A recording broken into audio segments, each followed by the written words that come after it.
listening and watching Utah Main Street Media. This is KMMU.org. We are also on Rumble and YouTube and X, and we're so happy to have you join us. This is the Liberty Mom Show.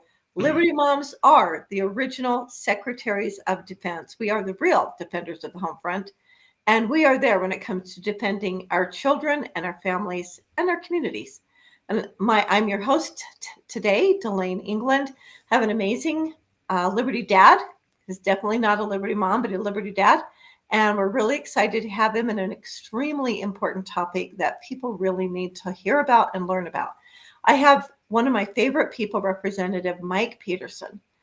Mike is from Cache County. He's in Logan. He represents the people up there, but he also represents the people of Utah. And he actually does it by using constitutional principles, not his own personal philosophies, but he uses the principles. He's a man of character, a great friend to liberty, a great friend to the Constitution. He is married and has 4 children, and he has a great job, and he's very creative in what he does. And welcome, Representative Mike Petersen. Thanks, Dalane. I'm glad to be here. Thank you so much for joining us. The reason that I asked you to join us is because you are aligned with the Constitution, but you did a bill this year in January that related to what I found it was one of the most important bills, because one of the most important things that we can do as educators is teach the truth, and we need to do it from a place of morality.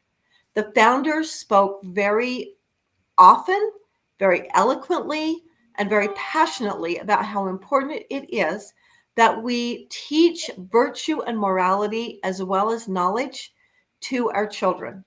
And they also said that the Bible should be the primer in schools, and that it was the way that most children learn to read, but they were absolutely crystal clear how important it was that we incorporate the Bible into schools. And if you think about it, if you just use a little reasoning, how do you teach Shakespeare without teaching the Bible or including it? How do you teach history without the premise of the Bible? I propose that you cannot accurately and adequately do it. So, Representative Petersen, tell us a little bit about your bill. So, and thanks. That's a great introduction about it, because I'm in complete agreement with you, and I think I'm in complete agreement with what the founders said. George Washington talked about you had to have a moral and religious people, and that if you were a moral and religious people, you could have the providence of God, and I think that's what we need. That's what we want more than ever before. So yeah, in fact, that's why I decided, it's been 18 months ago or so. I thought we need to get the Bible or the 10 Commandments back into schools for a variety of reasons. There's reasons including, it's the foundation of law. It is. We ought to have it. Foundation of natural law. That's right. Which all things are founded on. And it's also part of British law and common law. And, absolutely. It's come down through the ages. It's been at the center of law. It certainly played a tremendous made a tremendous impact on the reason why the Pilgrims came here in the first place. The reason the first settlers came was in part because of 10 Commandments. It's what stopped slavery, and I mean all kinds of things have happened to this wonderful country because of, like you said, the 10 Commandments and the Bible. So I've also been concerned that, I'm a former counselor, right? My bachelor's and master's degrees are in counseling, and I spent a dozen years or so in that field. And as I look at kids today and I look at our society, I really think that the thing that's going to save us is if we turn back to God, if we would trust Him, if kids knew that they had a God that they could turn to, that they're just not here by accident, and they're just not going to be gone. They're gonna live forever, and they have a purpose. Yes, that they were created by a superior being, and that there's a reason for them being, that they have a place in this magnificent world. Yes. They need to know it. So for a variety of reasons, I wanted to put the Ten Commandments in to be honest, my original bill was that we would post the Ten Commandments in every school. Every school in our state has a I can't remember what they call it, a like a U.S. history wall. You've seen it before with George Washington Yes. and the different pictures of the founders and all the the Declaration of Independence and so forth. The And I, documents. why not put the Ten Commandments there? Well, another representative, Jeff Stenquist from the Draper area, he had a bill that said you couldn't post anything religious, or you couldn't post really anything in your classroom or in the school, and that was a problem because my bill was going to say you did post something. So I sat back, reframed, and moved it from posting in every school, not in every classroom, but in every school. And I said, well, then let's just make it so that teachers know they can teach it.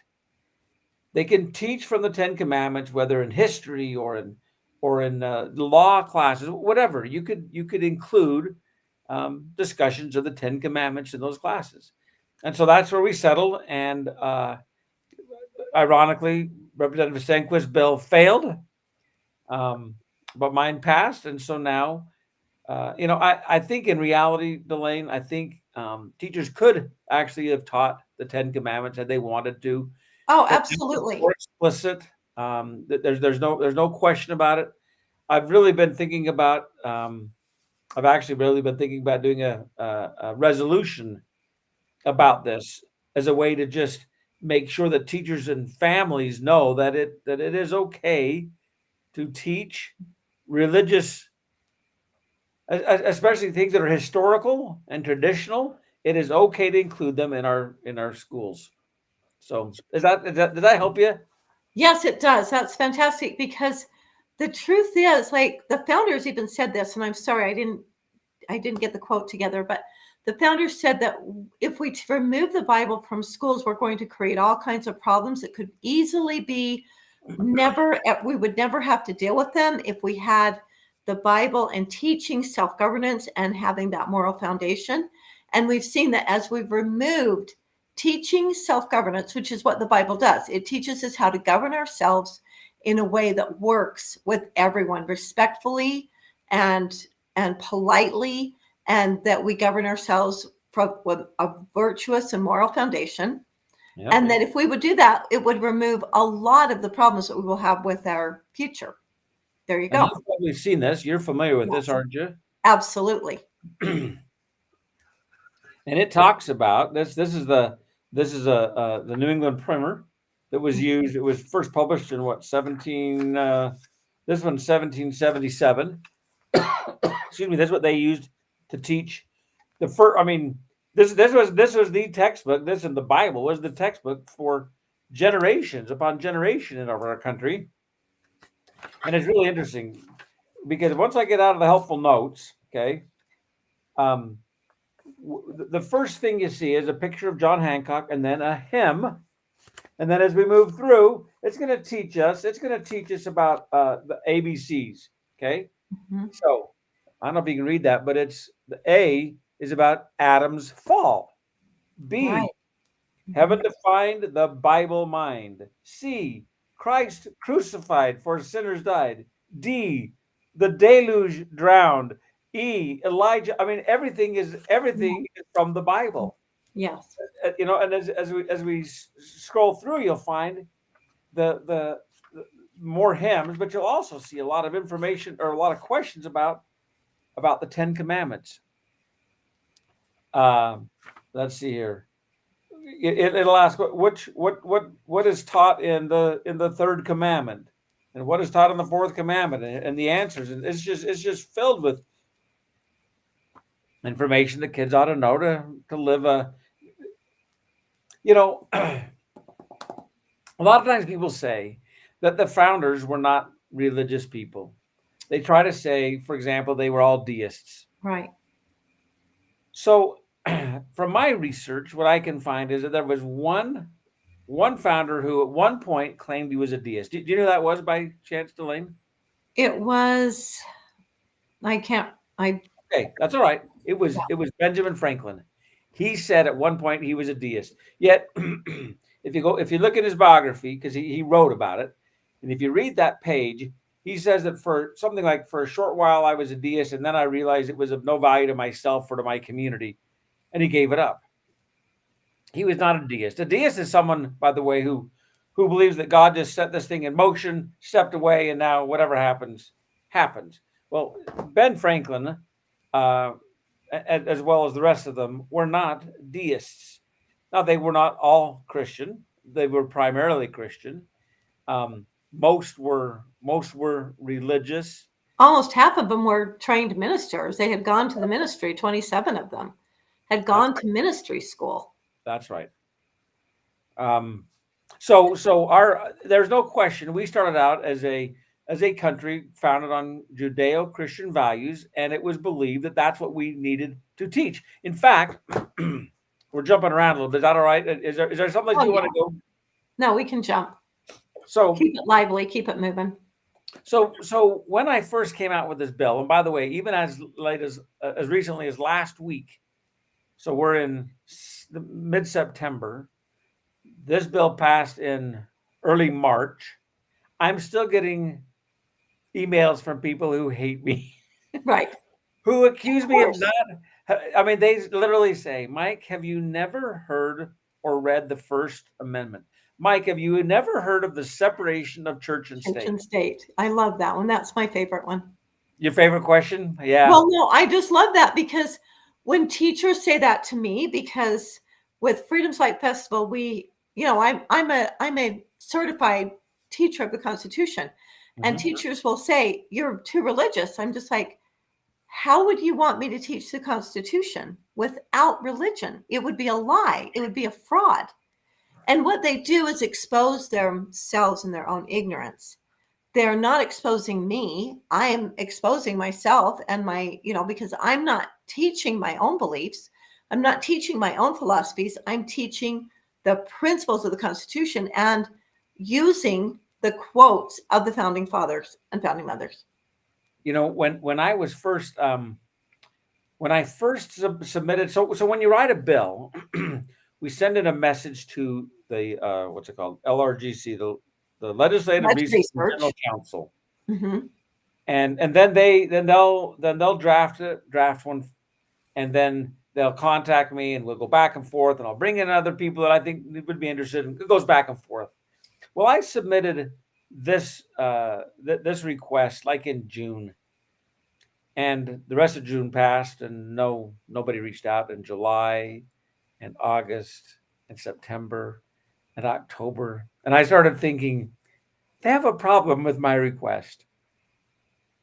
So in November, I was talking with the drafters about another bill of mine, and then they said, "Hey, at the end of this discussion, when others hang up, can we talk with you about another bill you have?"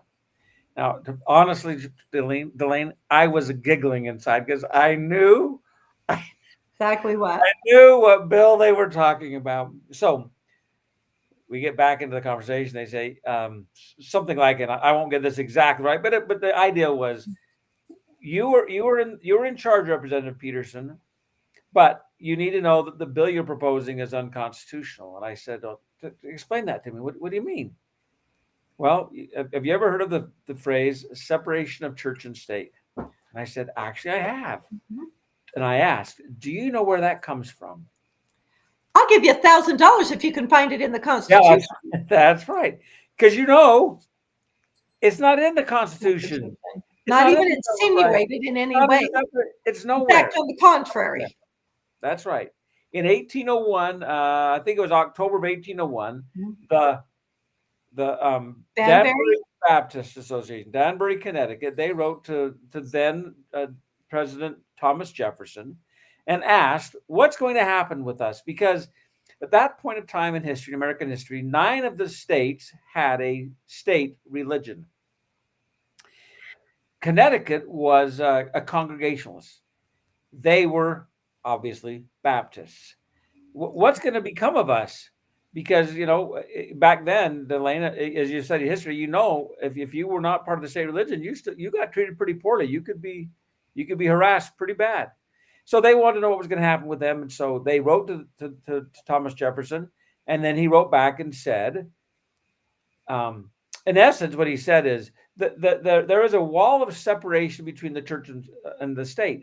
But if you read the entire letter, what he was saying was, we will not ever interfere with your ability to practice. Instead, the left especially has turned it on its head and said, this is about preventing you from practicing in the public square. And that is not at all what Thomas Jefferson intended. In fact, as evidence of that, so that was on, he wrote his response the first Friday, January, I think it was January 2nd of 1802, again, a Friday.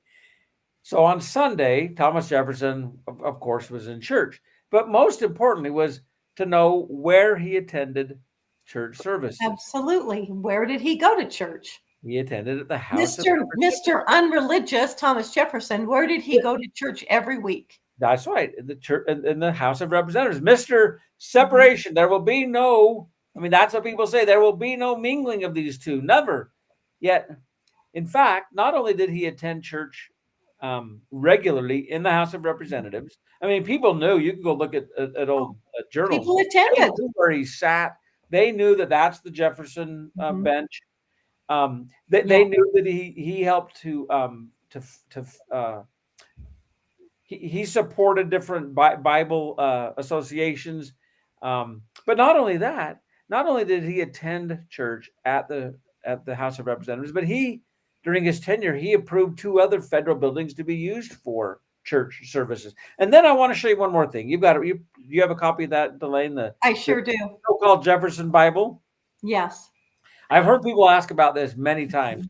And in fact, he called it the life and morals of Jesus Christ, of Jesus of Nazareth. See, the deal is, Thomas Jefferson, as we all know, was a great philosopher. He loved to study philosophy. And if you have a chance, go to, Monticello, you see his library and you hear about how he loved philosophy. His favorite philosopher, Jesus Christ. And he knew, just as other framers, he talked about, if people would follow the life and morals of Jesus Christ, they will be successful. Now, I don't believe he was I don't believe that he believed that Jesus was his savior. I don't think he was there. He very much struggled with that.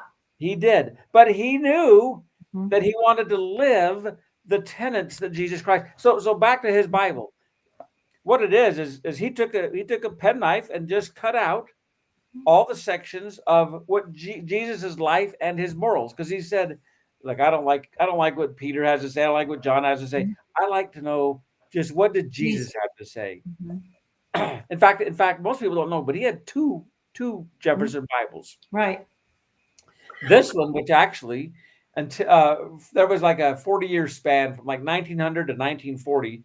If you became a member of Congress in Washington, D.C., you were given a copy of the Jefferson Bible. The other one he wrote, he edited for the missionaries who went out to visit the Indian nation, because he was told, and probably rightly so, rather than hand them a big, 1,200 or 1,400 page book, give them a book they can sink their teeth into. They'll have more success. So he actually did a couple of different Jefferson Bibles. I don't know that that's what he would have. I don't know how he would feel about that now, but I want to read you something else. So we talked about Ben Franklin, and it's interesting. If you showed somebody a picture of the founders, they would probably be able to identify Benjamin Franklin and Thomas Jefferson, more than probably anybody. And I can't help but think that might be on purpose. That people want them to recognize the 2 most irreligious founders, as to try to build their case that the framers or the founders didn't care about religion. But I want to read you something. Benjamin Franklin wrote a letter to his friend Ezra Stiles back in 1790. You probably read this before. Sure. He wrote this just a few weeks before his death at 84. He says, "You desire to know something of my religion. It is the first time I've been questioned upon it. But I cannot take your curiosity amiss and shall endeavor in a few words to gratify it. Here is my creed. This is Ben Franklin. I believe in one God, the creator of the universe, that he governs by his providence, that he ought to be worshiped, that the most acceptable service we render to him is doing good to his other children, that the soul of man is immortal and will be treated with justice in another life, respecting its conduct in this. These I take to be the fundamental points in all sound religion, and I regard them as you do in whatever sect I meet them. This is I love this next thing. As to Jesus of Nazareth, my opinion of whom you particularly desire, I think his systems, I think his system of morals and his religion, as he left them to us, the best the world ever saw or is likely to see. But I apprehend it has received various corrupting changes, and I have, with the most present dissenters in England, some doubts as to his divinity. Though it is a question I do not dogmatize upon, having never studied it, and I think needless to busy myself with it now. This is my favorite phrase: when I expect soon an opportunity of knowing the truth with less trouble, because he knows he's going to be gone pretty soon. He'll find out. But then he says, "I see no harm, however, in its being believed. If that belief is, if that belief has the good consequences, as probably it has." Anyway, it goes on. It's just a wonderful.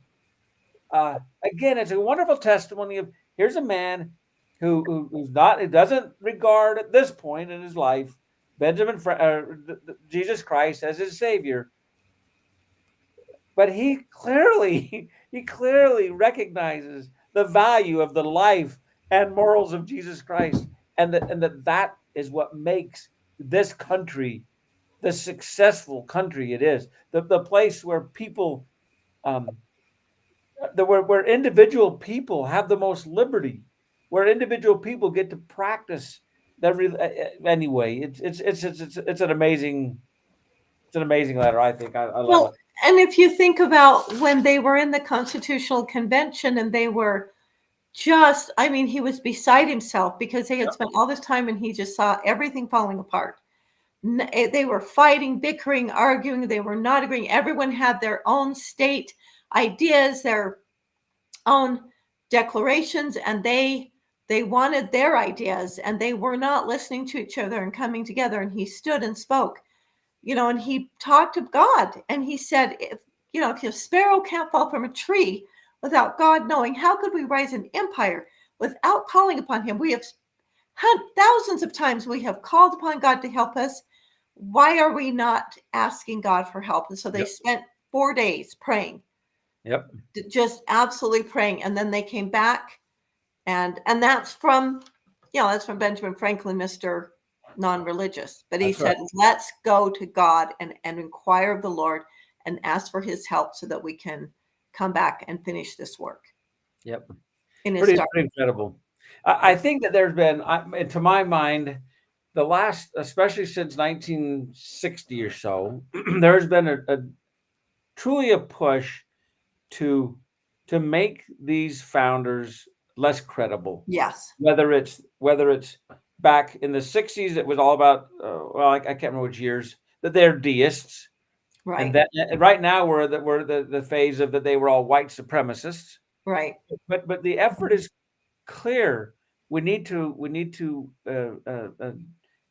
regard these people as terrible human beings. They're, we shouldn't be honoring them. We ought to be taking down their statues. We shouldn't be listening to the Constitution. We shouldn't be regarding it as the Word of God, because it was clearly made by people who were deists and who were immoral. There's been a big push to show how immoral they were. Right. If there was a time, if you went to the Washington's home back east, you would have been shown that he was friendly with all the ladies and stuff, which was just a womanizer. So far from the truth. Yeah, so far from the truth. There's no evidence of it whatsoever. It's all made up. In fact, there's evidence to the contrary. Yes. Go and read, for example, what he wrote about his wife. Yes. He was not. And how people held him and how they talked of him. People held him in such high regard because he was such a man of character and integrity. Yeah. Hey, can I go back to the bill? Yes, let's do. Because one of the I'm sorry, this is going to show my human side, but one of the fun things that happened during this legislative session was that obviously, of course, I had lots of people come out of the woodwork and say what a terrible human being I am, Mhm. and Sure. and that this is just, you can't do this. So in fact, I had during the I can't remember if it was during the presentation to the House or to the Senate, but someone from AFT, the American Federation of Teachers, came and spoke I against the remember that being in the Senate. bill. Was it in the Senate? It could have been in the Senate. It was in the Well, Senate. I had found just like the night before a book or a pamphlet called "A Teacher's Guide to Religion in the Public Schools," and this is published by the First Amendment Center, and the guide has been endorsed by, and I'm sorry, this is a little long, but I think it's important, Dalane, but I apologize. Sure. American Association of the School Administrators, American Federation of Teachers, that's AFT, American Jewish Committee, American Jewish Congress, Anti-Defamation League, Association for Supervision and Curriculum Development, Baptist Joint Committee on Public Affairs, Catholic League for Religious and Civil Rights, Christian Educators Association International, Christian Legal Society, Council on Islamic Education, National Association of Elementary School Principals, National Association of Evangelicals, National Association of Secondary School Principals, National Council of Church of Christ in the USA, National Council for the Social Studies, National Education Association, National PTA, National School Boards Association, Union of American Hebrew Congregations, and finally Union of Orthodox Jewish Congregations of America. Okay, that's quite a crowd that's endorsing this manual, how to teach a teacher's guide to religion in public schools. Very diverse crowd. Very, and I want to just read one paragraph. Because religion, this is what they say, because religion plays a significant role in history and society, study about religion is essential to understanding both the nation and the world. Omission of facts about religion can give students the false impression that religious life of humankind is insignificant or unimportant. Failure to understand even the basic symbols, practices, and concepts of the various religions makes much of history, literature, art, and contemporary life unintelligible. Study about religion is also important if students are to value religious liberty, the first freedom guaranteed in the Bill of Rights. Moreover, knowledge of the roles of religion in the past and present promotes cross cultural understanding essential to democracy and world peace.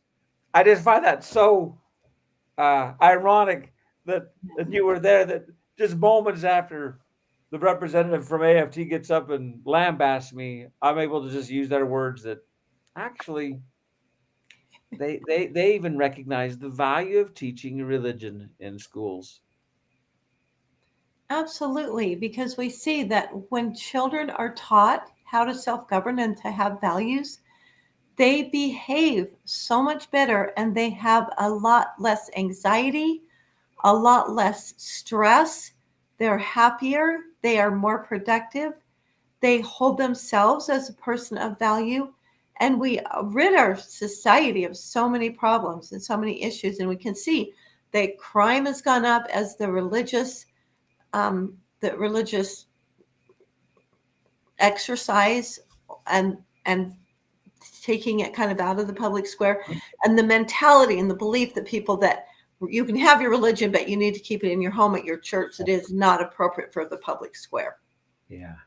Um, I'm really grateful. Back in 1960s when I think this started really happening, because as there was so much protest and feminism, and just the whole country was just in disarray, and the Supreme Court, I think, overreacted to all of this, and they said, look, we're gonna forget what the Constitution says. We're gonna go with what people are sort of thinking about right now. So they came out with ruling after ruling to slap religion down to stop it from being practiced in the public square. I remember, so I'm in North Logan. I remember living in Roy till I was 7, but I remember starting class every day with the prayer in class. Mrs. Petersen in my second grade class would just say, "Mike, it's your Right. turn to say the prayer." Yes. That's what we did. Well, obviously those Very things all. normal. What's that? It was very normal. It was very Very standard. normal. Yeah, and it was very normal to have a Ten Commandments Yes. posted throughout a school. Um, they were ubiquitous. It was everywhere. Mhm. Well, the Supreme Court came out with what they call the lemon test, right? And they used this test. It was a 3-pronged approach that they were able to take that and pretty much throw everything out the window and say everything is religious. It can't be used. It promotes religion. Blah blah blah. 1970, 73, Kentucky tried to post the Ten Commandments. They were ordered to take them down. If we look at highways across the country, highway patrols would put up a cross Right. to honor their fallen comrades, and nope, they've got to come down. You can't have that. It promotes religion. Well, in 2020, which year was it now? I just lost it. But well, it won't matter. I'll remember it just a second. Kennedy, Coach Kennedy, up in Bremerton, Washington. Yes. Right. He was a football coach. After a game, he'd go out on the field by himself, kneel and pray. Thank God for protecting his boys. Well, over time, boys they wanted to be a part of this. They were grateful too, and they wanted to seek divine help. Well, as time went by, and he was saying, "Hey, we got to control this." And well, pretty soon the school district said, "No, you're not even going to do it. You cannot have prayer," and they eventually fired him. He lost his job Right. as a coach and as a part of the district.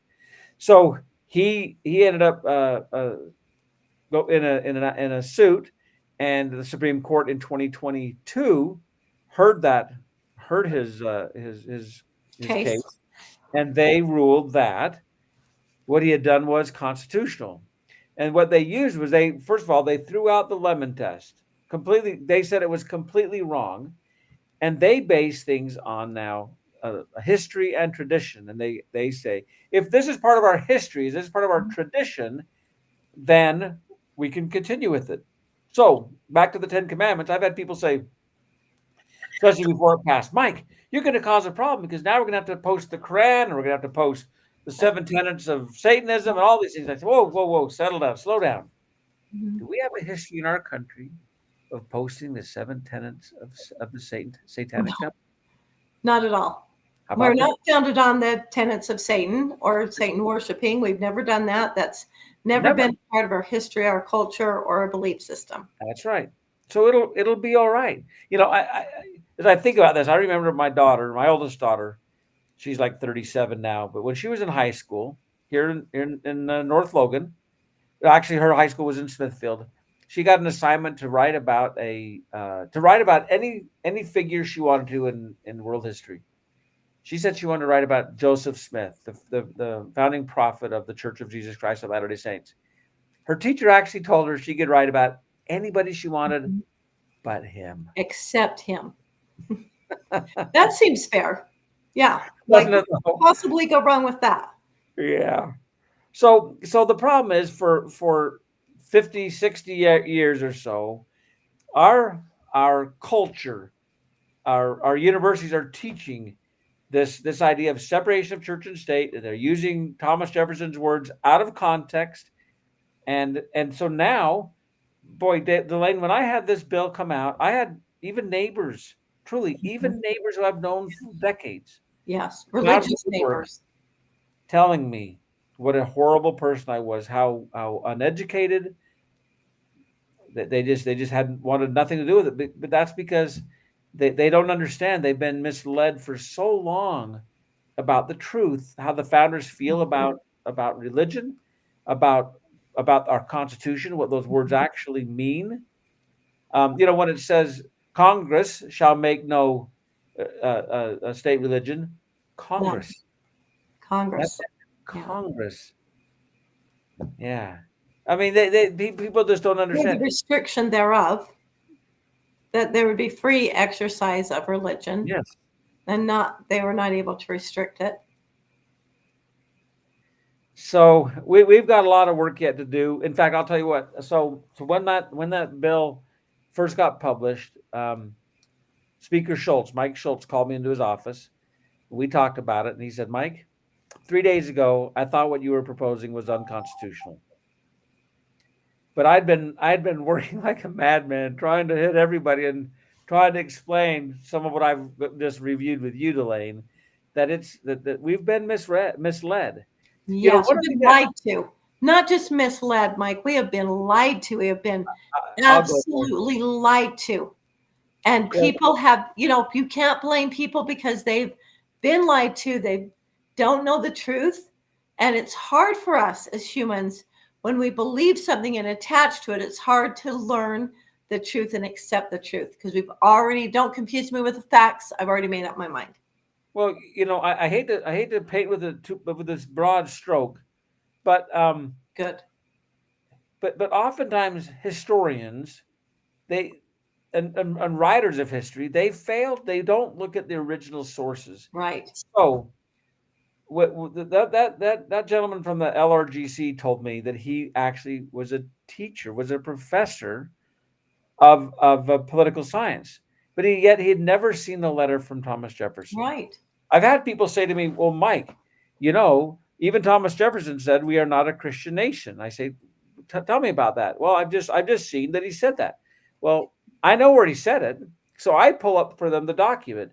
I wish I had it for you, but when the country was struggling with the pirates, the Barbary pirates, yes, right.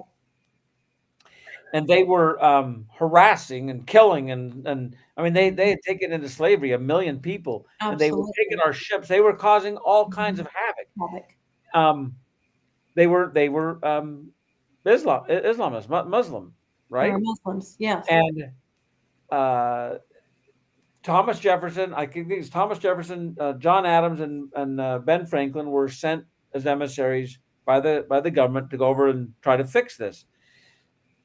And they did write a document that explained that we're not a Christian nation. But if you read it in context, what they were saying was, unlike Spain, for example, which even though Spain had a king, that king said he was head of the church. Right. And that's how most of the European countries were set up, was the head of the church was the king. Mm-hmm. And so you would say, so if you were mad at a country, it was because they were a Christian nation. Right. There was the leader of the church and the leader of the country were the same person. Exactly.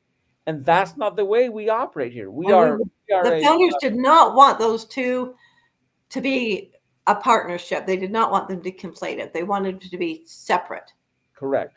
That's right. So Thomas Jefferson, those folks, they wrote that we were not a Christian nation.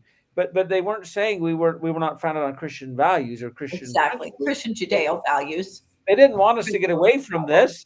Yeah, I mean, it's just silly to go there. But if you don't look at the original documents, if you don't consider what was happening in world history that time, you can be swayed to believe that. And so we've got to be really careful about what we think about our founders. And it's amazing. You can go back and read go read George Washington's farewell address. There's just so many things you can read, and it is abundantly clear. Whether it's Thomas Jefferson, whether it's Benjamin Rush, whether it's James Madison, they all believed that. In fact, I can say all because when they signed the Declaration of Independence. Remember Thomas Jefferson? I know you know this, Dalane, but remember he had that section in there about slavery. Absolutely amazing! That's such a great section. I love it. Very beautiful section. Really calls out the king. He did, and really blast slavery. He had to take it out because he needed everyone to agree with the entire document. Absolutely, yeah. He didn't really take it out. They took it out for him because he presented it, and they're like, "We can't pass it. We will take it out." And he was not pleased. but they left in other references to God. They did 4 different times. It mentions God 4 That's times right. in the Declaration. Because they did all believe in God. Yes. They They couldn't all all believed agree in on the God. slavery piece, but they Mhm. all believed in God. And I think that's the most important thing for us all to recognize. And as we consider what our elected leaders, especially, and what they're trying to do, let's go back and think about what was, what really did they say? What really did they do? What really did they intend to have happen? And I think if we would follow their counsel, their examples, there would be far less depression. There would be far less war. There would be far less uh, welfare. So many ills of our country would Mhm. be repaired. Eliminated. Mhm. Yeah. And they were human, and they knew they were human. They actually were very concerned. Are we righteous enough? Are we good enough to govern ourselves? Are we good enough to have a constitution in a country where people are left to be their own masters and not be governed and controlled? Because they knew the only way to have freedom was to be a righteous people, was to have that foundation of morality and virtue. And it is difficult, and it is not something that we just do once and we're done. We have to constantly work at it. And they were aware that they are flawed. And the more that you study them, you become very aware they were very human. They were flawed. They had anger. They got their feelings hurt. They had conflict, but they all wanted to be free, and they all wanted to be better. And I think we always have to teach history and learn history in context. What was happening in the day? What was the context of the day? What was the world like when they were trying to do this? And as God put in the scriptures, they were the best men that he could find on the face of the earth, not being perfect. But then if you go to the Lord's prophets, he never was able to find a perfect prophet. He had to deal with imperfect prophets all along outside of Jesus Christ. He was always dealing with imperfect prophets. And you know what I love is when you read the scriptures, the prophets put in there, they admit their imperfections. They even write about how they messed up and how they had, had these issues. And so it's all right to be imperfect, because we all are, but we're striving to be better. We're striving and working at improving. And that's what the Bible helps us do. It's amazing to think about of what was the population, and 3 million, something like that, Mm-hmm. that there were that many truly strivers and Mm-hmm. smart, well read. They weren't making these things up. They knew what had been tried across the globe over millennia of time. It's just an amazing thing that God assembled these people to be there at the right time, all at the same time. I just get amazed when I think about that. And then when I think about also, because it's we always talk about the founders, the men, but their wives, what their wives had to put up with, Mm-hmm. how their wives encouraged and had insights. None of Abigail Adams said some things sometimes that were just so amazing. She was a Anyway, very wise woman, very intelligent, very well read, very well educated because of her father. But she was very smart, but she was also very wise. mhm, And, she was a great gift to John because he leaned on her heavily. he did. Yeah, that's why he wrote to her all the time. Yes. He depended on her and missed her, and yeah. Anyway, well, so Yes, there he you did. go. There's my story, Delane. What I did and why I did it, and what I believe, and I hope that other folks, again, will get interested and want to study this, because, um, like you said, we have been lied to, and it's Yeah. time to right that wrong, so we can become the country that we need to be, that we can be the people that we need to be. It's just a matter of education, because we have all the documentation, we have all the proof, the verification, and we should all be seekers of truth and not settle. But, what's interesting is is even, as you were saying, like when you were a little kid and you would go to school, you would pray in school. And as I showed that same, when I was in kindergarten, we prayed. And then when I got to first grade, I didn't really even notice it right off the bat. I didn't notice it, but remember my parents noticing and were really upset because they just took that out of school. But I have a Bible in my possession that I own that was printed in 1960, and it was printed by the schools and libraries, as you've seen. So that was printed by the schools for the school use and for the libraries.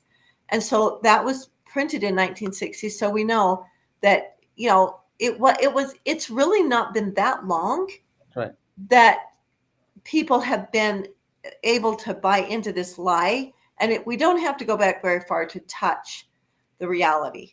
But even like Theodore Roosevelt, just even when he was the president, he talked about how important the Bible was. And he said the teachings of the Bible are so intertwined and so with civic and social life that it would be impossible for us to figure what life would be if it were not for if those teachings were removed.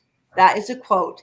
They are so, and it's interesting because he said civic and social. He didn't say spiritual because it would be self-evident and natural that you would receive spiritual strength in the Bible.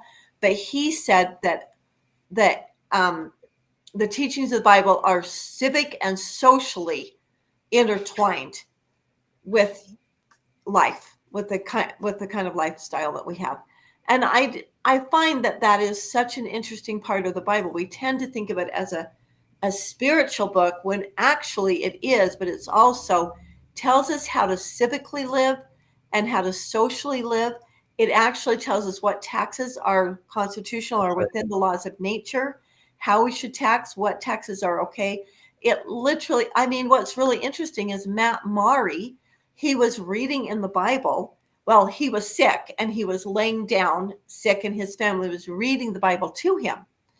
And when they read in the Bible, and I'm sorry because I can't remember exactly where, I know it's in Matthew, but I don't remember exactly. They were talking about the pathways of the sea. They read the pathways of the sea. He says, wait a minute. Because he'd read the Bible how many times and he'd never noticed it.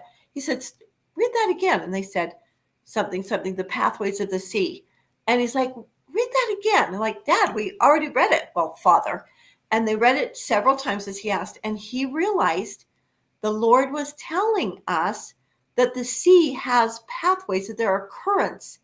And he was an oceanographer, and after doing some studying, that's probably why that connected with him, he was able to find the pathways of the sea, and he was able to direct many of the merchants and those who were, use the boat, and they would, can't think of the right word, but those who would trade via the ocean.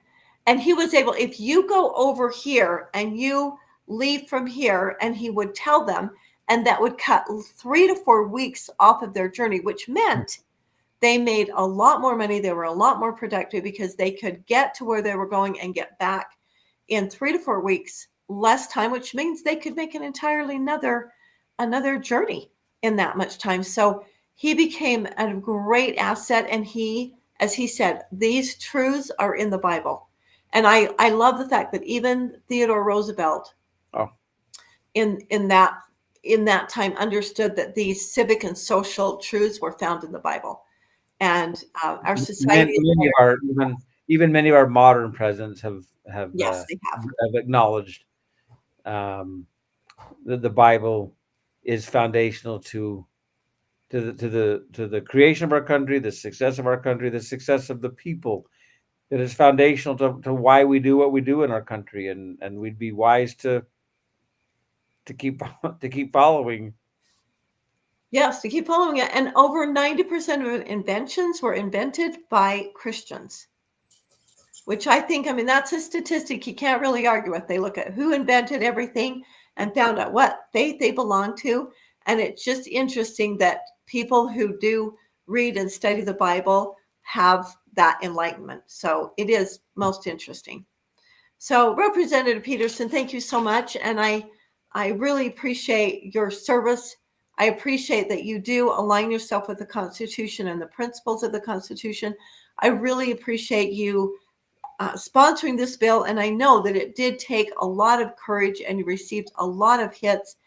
But, nothing worth doing is ever going to happen without some conflict and some pushback, because the only way you're making a difference in doing something is when you receive great opposition. And you did. And I really appreciate that you stood strong, that you are such a man of integrity and honor, that you stood tough, and that you did it even with really your friends pushing back. And I really appreciate it. Dalane, I mean, our entire state's better off for it. Once I felt that it was the right thing to do, was like, what do you? I didn't have I didn't have a choice. You didn't. I didn't have a choice. It's a done deal. Do it. Yeah. Well, thank you. We really appreciate it. We're really grateful. And thanks for all that you do, Dalane. Thank you. As a legislator, I can tell you, sometimes it gets a little lonely. Yes. So I have friends like you who are dedicated to this. It helps, and so I appreciate what you do too. Thank you. Thank you. Do you have any bills coming up for the 2025 that you have prepared or planned that you want to share with us? Because you probably do have some, but you're not ready to share yet. I'm not ready to share yet. Okay. I'm putting you on the spot. Just giving you the opportunity. So we will be in touch. We'll have you on again, and really appreciate your service. Thank you so much for joining us tonight. Thank you, Dalane. Thank you. Have a good evening. And remember that you are the guardians of your liberty. Thank you.